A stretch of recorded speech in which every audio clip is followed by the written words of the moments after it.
Bad Me and me company. body suit. Me tell you straight. Me and me body suit. Too much money.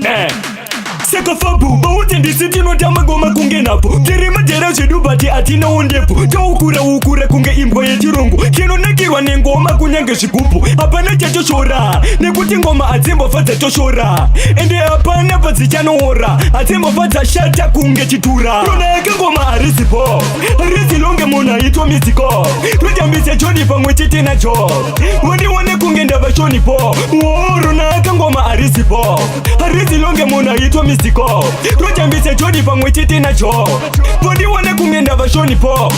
Atiraze ngoma renyure kapenga. Mafati yangu hambo fandi tsinga. Ameno vanoda kukanda usitsinga. Mauti kuti kuno kutaka toshinga.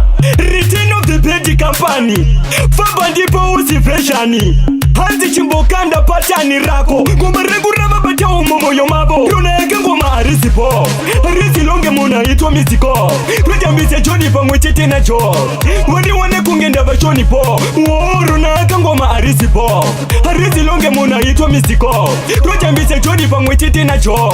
Podi wane kungenda vashoni po. Seka fabu, bauti ndi siti no tamagoma kunge napo. Kirima jera shedu bati atina ondepo. Ukura kunge imbo ye chirungu. Kino nekirwa nengoma kunyange shikupu. Hapana chacho shora. Nekuti ngoma atimbo fadza choshora. Ende hapana padzichano ora. Atimbo fadza shata kunge chitura. Rona eka ngoma arisipo. Arisi longe mona itwa misiko. Rojambise jodi pangwe chiti na cho. Wane kungenda vashoni po. Rona eka ngoma arisipo. Arisi longe mona itwa misiko. Rojambise jodi pangwe chiti na cho. Podi wane kungenda vashoni po. Atiraze ngoma renyure kapenga. Mafati yangu hambo fandi tsinga. Ameno vanoda kukanda usitsinga. Mauti kuti kuno kutaka toshinga. Return of the page company.